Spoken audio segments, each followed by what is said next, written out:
Le monde du transport est une source inépuisable d'innovation, de belles histoires et de découvertes. Dans ce podcast, nous vous proposons de partir à la rencontre de celles et ceux qui imaginent, conçoivent et façonnent le transport routier d'aujourd'hui et de demain. Tous unis autour de la même passion, ils sont conducteurs, techniciens, chefs d'entreprise ou salariés Volvo. Un truc à vous dire ? Une série de reportages et d'interviews uniques signée Volvo Trucks France. Direction Toulouse pour rencontrer Fabien Calvet, celui que certains appellent Monsieur Camion. Il nous a reçus avec simplicité et sympathie pour nous parler de sa passion, de son histoire et de sa vision du monde du camion.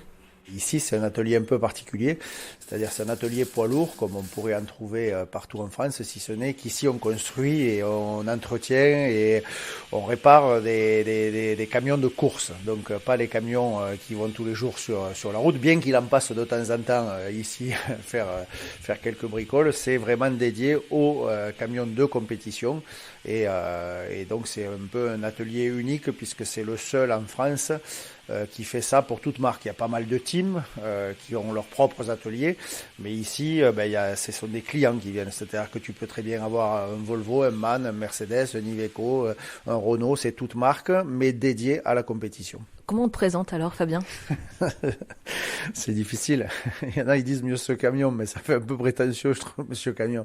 J'ai plusieurs casquettes. Moi, je me présenterai juste un passionné du camion. Alors évidemment, si mon cœur de métier reste le journalisme, et depuis 35 ans maintenant, le monde de la presse et de tout ce qui tourne autour du camion. Alors maintenant, parler de presse, c'est un peu difficile parce qu'on fait beaucoup de les réseaux sociaux, les vidéos, le magazine évidemment, France Route, mais avant tout passionné de camion, avec plein d'activités dans le camion, puisque je suis aussi président au sein de la Fédération française du sport automobile de la branche camion. Donc on est en charge de l'organisation des courses, comme le 24 heures du Mans, le Mans camion, le Castellet, Nogaro, toutes les grandes épreuves. Mais bon, c'est un peu... je suis avant tout un passionné du camion. Après, toutes les fonctions, c'est accessoire. J'ai jamais eu l'impression de travailler. Donc, je vis juste ma passion. J'ai la chance de vivre ma passion. Alors justement, il y a plein de photos ici. On est dans le seul bureau de cet atelier parce que le reste, c'est un atelier. C'est du temps perdu. Là. Le bureau, c'est pas là où on est le plus. Oui, mais il y a quand même des souvenirs ici et qui datent maintenant, ces souvenirs. Avec Pascal, c'est vrai que c'est une longue histoire. On s'est connus, je crois qu'il avait 15 ans. Bon, moi, j'en avais un peu plus. Il était à l'époque apprenti chez Iveco, mécano, et moi, j'ai démarré chez Iveco. Mon premier camion de course, c'était avec Patrick Châtelain, avec le Team Truck toulousain. On était, moi, j'étais gamin aussi, j'avais 17, 18 ans, on était vraiment au tout début et en tant que passionné, c'est vrai que ça a matché de suite et Pascal a intégré l'équipe et a commencé en tant que mécano et après, je crois que c'est en 1995 qu'on a décidé de partir tous les deux dans le team FC Compétition, Fabien Calvet Compétition, et on a démarré l'aventure comme ça. Et c'est vrai qu'il y a pas mal de photos qui retracent plein de photos de camions de course. Là, on est en plein dans ces années-là. D'ailleurs, alors où est-ce qu'on te voit exactement Moi, je suis dans la cabine avec le casque. Alors, tu me vois pas beaucoup. Moi, j'ai pas beaucoup vieilli. Mais c'était le début. C'était un peu particulier comme époque parce que quand on a démarré avec le Team Truck toulousain, c'était un team amateur et avec aucune ambition professionnelle, on faisait ça vraiment pour s'amuser le week-end, après le boulot, etc.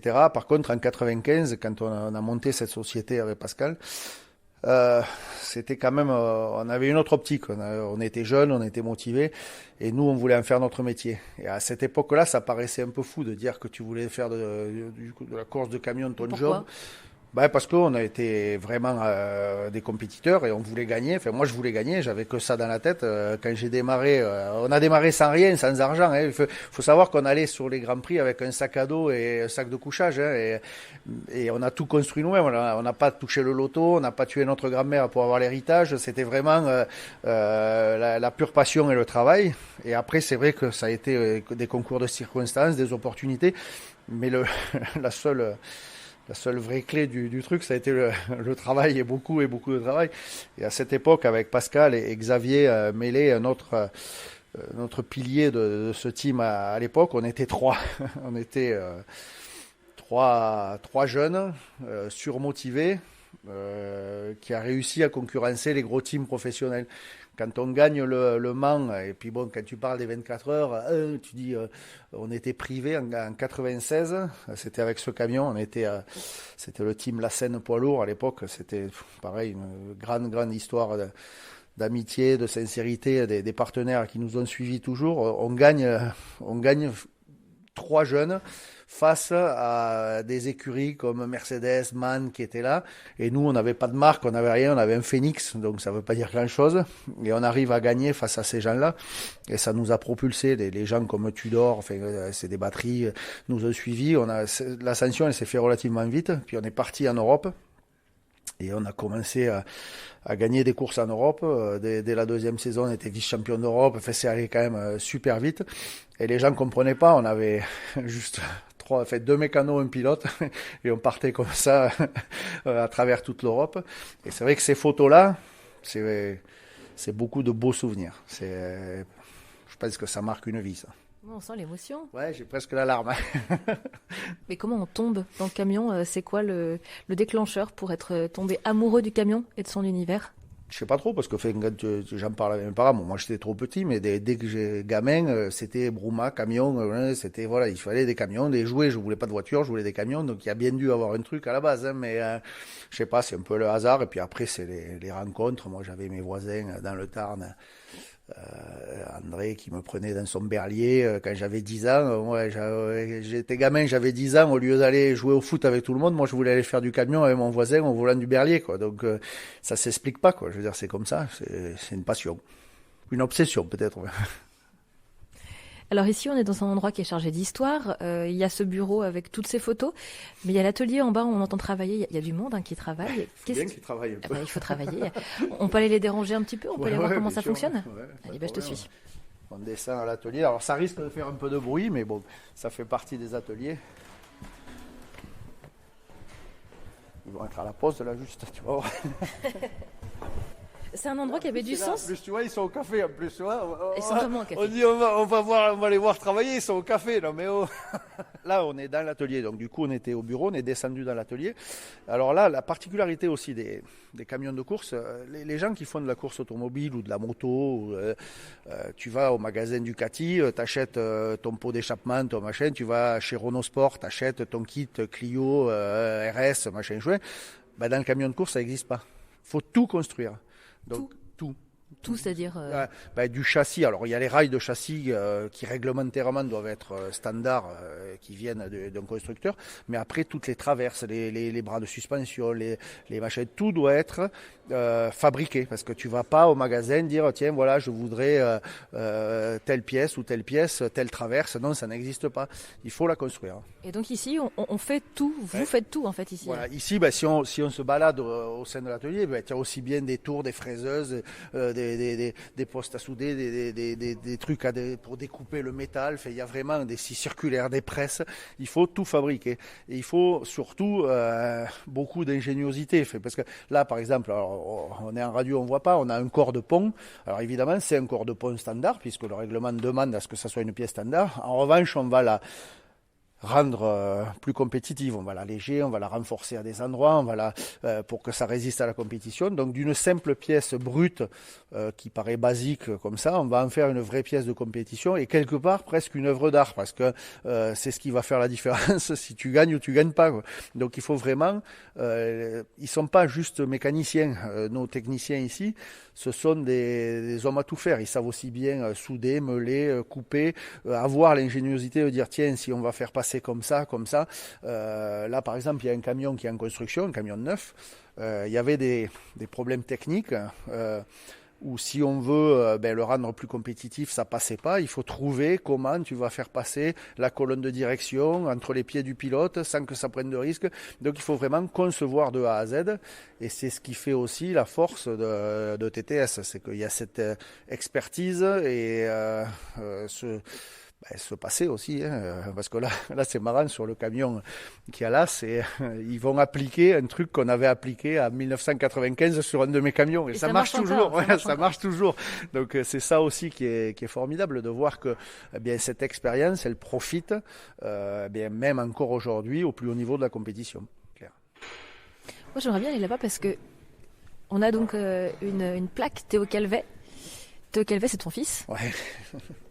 Et c'est aussi, lui, pour le coup, il est vraiment né tout petit dans la marmite du camion. Ouais, lui, il est vraiment tombé dedans. Ben, Pascal, c'est un peu son tonton. Hein. Enfin, en tout cas, il le considère comme ça. Et pour la petite histoire, ben, Patrick Foléas, qui nous a quittés, qui est un de mes meilleurs amis, avec Pascal, hein, qui sont les créateurs du Lyon Truck.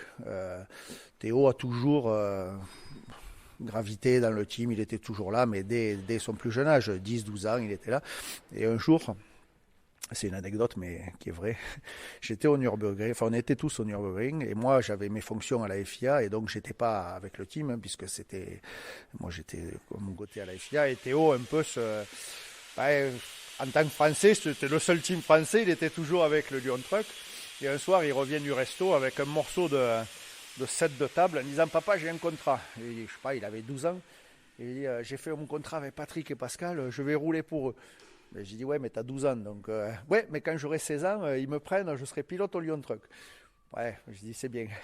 Là, t'y croyais pas du tout. Hein. Non, et puis en plus, bon, honnêtement, c'était pas mon objectif pour que mon fils fasse ça, tu vois. J'aurais préféré qu'il fasse pilote de ligne, tu vois, chez Air France, c'est quand même beaucoup plus cool, tu vois. Et puis bon, c'était le job comme ça, et ils ont gardé, Patrick et Théo ont gardé ce contrat fait sur un set de table. Et bon, les années passent, et à 15 ans, faut surtout pas le dire, ça reste entre nous, parce qu'on n'a pas le droit de rouler à 15 ans, c'est 16 ans l'âge légal. Et un jour, le Lyon Truck essaye des pilotes à Albi à la fin de la saison était finie, ils louent le circuit, ils essayent des pilotes.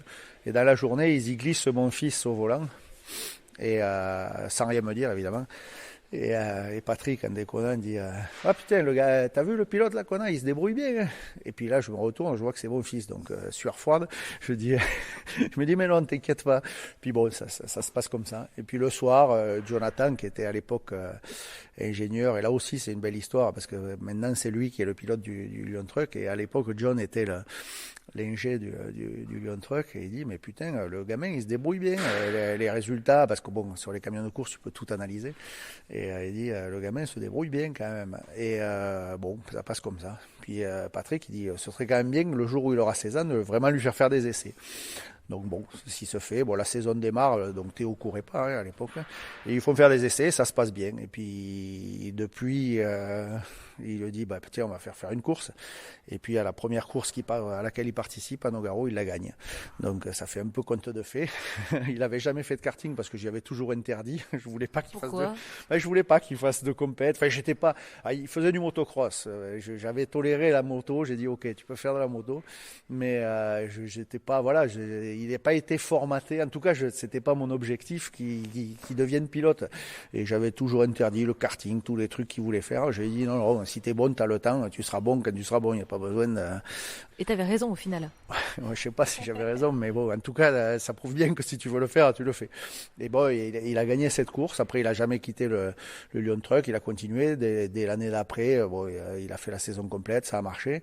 Et après, il a été repéré par une écurie internationale. Il est parti à l'international. Il a été champion de France, champion d'Europe junior, là, parce qu'il il aura 22 ans demain. Donc il est encore très jeune. Mais bon, pareil, il est parti dans une autre écurie, mais en gardant toujours d'excellentes relations avec Patrick, avec Pascal, qui reste la famille. Il est là chez lui, il travaille avec Pascal tous les jours, parce qu'il a aussi une entreprise de transport, et il est dedans, quoi. Voilà. Et c'est pour ça qu'il y a encore de beaux souvenirs de Théo ici, parce que ses premiers camions ont été construits ici aussi.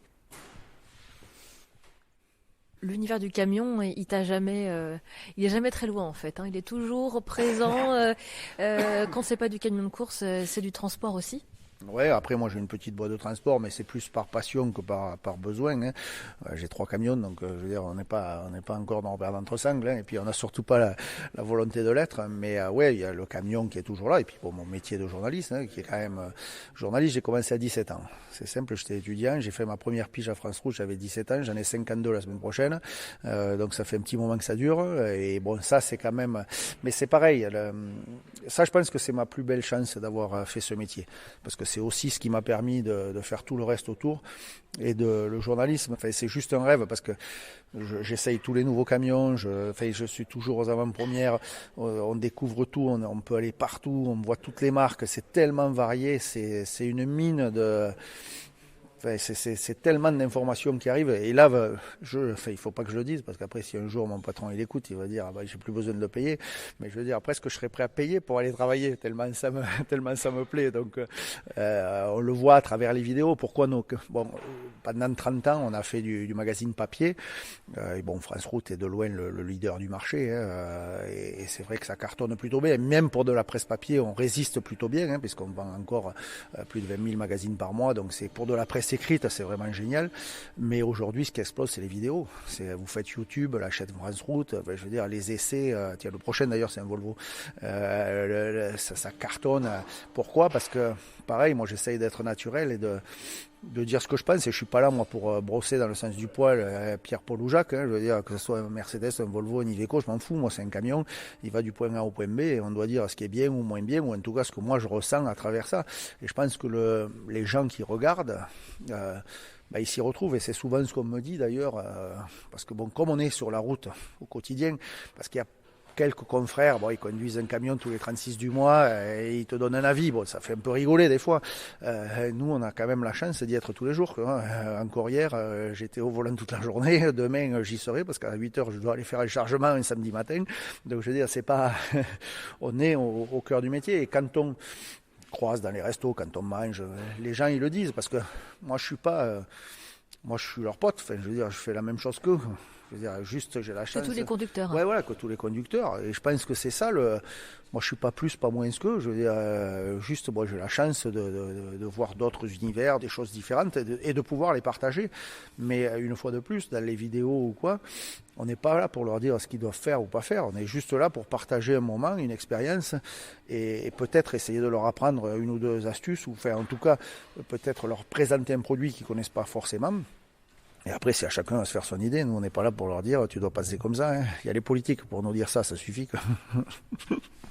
Mais alors justement, le monde du camion aujourd'hui, parce que ça fait plus de 30 ans que tu le maîtrises, que tu le façonnes, que tu baignes dans cet univers du camion, comment est-ce que tu perçois l'univers du camion et comment est-ce qu'il a évolué? Je veux pas faire le vieux con parce que quand tu arrives à un certain âge, tu dis c'était mieux avant. Non, ça ce serait un peu. Alors c'est vrai que c'était différent. C'était pas mieux avant, c'était différent. C'est bien dit. Voilà, c'était différent. Différent à plusieurs titres. Avant, quand on roulait, on avait des disques et puis bon, on n'a pas toujours été des anges. Moi, je vais pas dire aussi aujourd'hui, on est quand même un peu obligé de tout respecter. Ça n'a pas toujours été le cas. À l'époque, avec Pascal, on a fait des allers-retours en Allemagne rapides. Et puis bon. Alors aujourd'hui, il y a quand même des normes qu'il faut respecter. On peut plus faire tout ça. Ce qu'on a eu fait. Et puis bon, moi, je regrette rien. J'ai rien à cacher. C'est vrai qu'à l'époque, s'il fallait aller en Allemagne, aller-retour non-stop, on le faisait. Je veux dire, c'était pas le problème. Je veux dire, mais bon, aujourd'hui, on peut plus le faire. Et bon, c'est peut-être pas plus mal, bien que bon, voilà, le monde a changé. On n'est pas là pour dire c'était mieux avant. Mais ce qui est sûr, ce qui a évolué, c'est la façon de faire du transport. Les gens qui font du transport ont évolué. On a vu l'arrivée des pays de l'Est, la concurrence, les prix qui ont baissé. Les gens qui veulent plus forcément partir une semaine, 15 jours, 3 semaines sur la route parce qu'il y a la vie de famille, parce qu'il y a tout ça. Et ça évolue de plus en plus. D'ailleurs, à ce sujet, le Covid n'a pas fait du bien non plus. Mais après, il y a plein de choses aussi positives. Parce que si le milieu du transport et la façon de faire du transport, à mon idée, pas forcément évolué dans le bon sens, parce qu'aujourd'hui, on est sur une guerre des prix. Et je pense que le vrai drame de tout ça, c'est les centrales d'achat, les supermarchés, la grande distribution, ces gros contrats, ces grosses multinationales qui ont complètement cassé. Aujourd'hui, le transport n'est pas reconnu à sa vraie valeur et on ne paye pas le transport à sa vraie valeur. Quand tu commandes quelque chose sur Amazon et qu'on te dit livraison gratuite, la livraison n'est pas gratuite, il faut arrêter avec ça. Ça, c'est la pire des insultes. Toi, tu fais un métier gratuit, toi.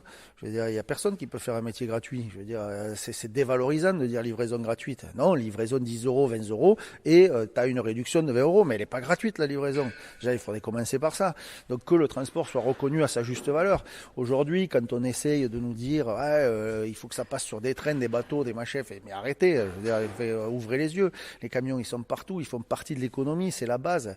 Donc, une revalorisation du transport, je pense que de l'acte de transport, c'est absolument nécessaire. revalorisation des prix et des tarifs aussi, parce que pour donner envie aux gens de faire ce métier, il faut aussi bien les rémunérer. Les pays de l'Est, on montre toujours du doigt les pays de l'Est. C'est pas eux qui sont fautifs.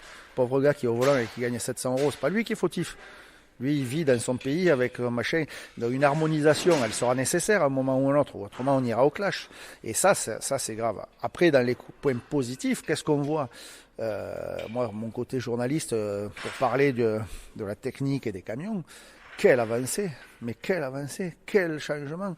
Même moi qui ne suis pas très vieux, quand on roulait avec des camions il y a 30 ans et les camions d'aujourd'hui, quand on voit ce changement, ces évolutions, la technologie qui est arrivée, le confort, aujourd'hui tu fais 8 heures en camion, c'est pas comme quand tu faisais 8 heures en camion avant. C'est quoi la différence ? On est dans du confort, les camions, il n'y a plus de bruit, on est avec la clim, on est avec le chauffage, on est machin. Il y a tellement ils sont tellement agréables aujourd'hui les camions. Avant on disait les boîtes automatiques, c'est de la merde, machin chouette. Aujourd'hui on s'imagine même pas rouler avec un camion avec une boîte manuelle. Alors moi j'ai encore un ou deux Kenworth, tu vois. Sauf toi du coup. Ouais voilà, parce que j'ai encore un ou deux camions américains. C'est comme quand tu as une Harley, tu sais, une vieille Harley. Tu dis pourquoi tu vas rouler en Harley, ça vibre, ça tombe en panne. Ouais, mais il y a quelque chose derrière, il y a un peu de bon. Ben là c'est pareil. Mais aujourd'hui au quotidien, moi je peux te dire que dans ma boîte, les camions ils sont avec boîte automatisée, ralentisseur secondaire, toutes les options, toute la sécurité qu'il y a autour. Je veux dire, ça a évolué et ça c'est vraiment génial. Et ce qui est encore plus génial, c'est que là, dans les 10 ans qui arrivent, je pense qu'on va avoir autant, si ce n'est plus d'évolution, que dans les 50 dernières années dans le poids lourd. Parce que les changements l'électrification, tout ce qu'on connaît, on va pas rentrer dans les détails, mais dans les 10 ans à venir, le monde du poids lourd va encore évoluer, va ouvrir des nouvelles opportunités et il va y avoir de vrais changements de mentalité. Et c'est quoi pour toi justement le camion de demain, le camion du futur ? Ouais, il n'y en a pas un. Déjà, le camion actuel diesel, il va continuer encore longtemps parce qu'il faut arrêter cette chasse aux sorcières. Il faut être parisien pour croire à ça. Je veux dire, le camion, il sera obligé d'être diesel. Il est de plus en plus propre. Quand tu prends aujourd'hui un Euro 6E, quand tu regardes les émissions, on est 100 fois inférieur à ce qu'il y avait il y a 20 ans. Donc, je veux dire, à un moment, il faut aussi arrêter de dire des conneries parce que ça, ils sont quand même pas mauvais, nos politiques. Il y aura plusieurs types de véhicules et plusieurs missions dédiées. Il y aura de l'électrification, évidemment, comme dans la voiture, enfin dans tout le milieu industriel. Mais le problème, c'est pas savoir si ce sera électrique, si ce sera diesel, si ce sera au gaz. C'est pas ça le problème. Le problème, c'est de savoir qu'est-ce qu'on pourra avoir. C'est bien beau de dire on va faire des camions électriques. Évidemment qu'on va en faire. Et ils seront. Mais les constructeurs, ils sont prêts. Prends un Volvo, tu prends le FH aujourd'hui, il est juste génial. Il fait 666 chevaux. Il y a du couple. Moi, je me suis régalé. Alors, moi, je suis un diesel addict. Et de le dire, ça me fait toujours mal. Mais tu es bien obligé de l'admettre. Ça fonctionne. La vraie question, elle n'est pas là. C'est comment on va le recharger. Et ça, c'est pas Volvo, c'est pas Mercedes, c'est pas Iveco, c'est pas ces gens-là c'est nos pouvoirs politiques. Et ils nous forcent à faire quelque chose et les infrastructures sont pas prêtes. Et on ne sera pas dans le calendrier qu'ils ont fixé. Donc ça, c'est une évidence. Évidemment que ça va évoluer. Évidemment qu'il y aura encore des camions diesel. Il y aura sûrement beaucoup de camions électriques, des camions au gaz, des camions alternatifs, des camions au diesel bio, parce qu'on oublie peut-être d'en parler, le HVO, le B100, etc. Il y a quand même pas mal de carburants propres aujourd'hui. Donc évidemment que ça va évoluer en ce sens. Il faut espérer que ça évolue un peu dans les normes des poids et dimensions, parce que la France est le seul pays à fermer les yeux et à faire la politique de l'autruche. Partout en Europe, on a développé les éco-combis, c'est-à-dire des camions un peu plus longs, un peu plus lourds. Les premiers, ça a été les Scandinaves, Volvo, Scania, c'est des précurseurs en la matière. Les Scandinaves, ils ont compris il y a longtemps qu'il fallait des camions plus gros pour en mettre moins sur la route. On a un besoin de transport de plus en plus important. Il suffit de rallonger les camions et de leur permettre de prendre un peu plus de poids, et puis tu en mets moins sur la route. Puisque le meilleur exemple pour l'illustrer, c'est des camions porte-conteneurs. Un camion en France porte-conteneur, il porte 2 EVP, c'est-à-dire équivalent 20 pieds, c'est 2 petits blocs ou un 40 pieds. En Scandinavie, c'est 3. Donc ça veut dire que tous les 2 camions, tu gagnes un camion. Je veux dire, il n'y a pas besoin d'être ingénieur. Je veux dire, si déjà tu fais ça, tu auras moins de camions sur la route, ou en tout cas tu auras plus de marchandises transportées pour le même nombre de camions. Donc tu vas réduire la pollution. Mais ça, Il n'y a qu'en France où on le nie. L'Espagne, ça marche, l'Allemagne, ça marche, la Belgique, les Scandinavies, tout ça, ça marche, sauf en France. Parce que nous, surtout, on ne change rien. Et ça, à un moment, il va falloir que quand même ces gens bien pensants là-haut à Paris, ils ouvrent un peu les yeux, quoi, parce qu'ils sont complètement à côté de la plaque. Et ça, je pense que ce sera la première évolution du transport. Et si on arrive à faire ça et à arrêter de pénaliser, de faire des restrictions sur des trucs basiques, je veux dire, laisser un peu les gens vivre, et peut-être on attirera les gens, et peut-être on créera des vocations. Regardez ce qui se fait à côté. Je veux dire, ouvrez les yeux. Je veux dire, et pareil, le confort, on est réduit en longueur, mais purée, si on avait droit à 50 cm de plus sur un camion, ça changerait quoi? Ça changerait que le chauffeur, il aurait une couchette super confortable parce qu'il y vit dedans. Ce que ne comprennent pas forcément les gens, c'est que le soir, chez eux, ils font leur boulot, ils font leurs 8 heures, ils rentrent à la maison. Un conducteur routier ne rentre pas à la maison, hein. Il dort dans son camion.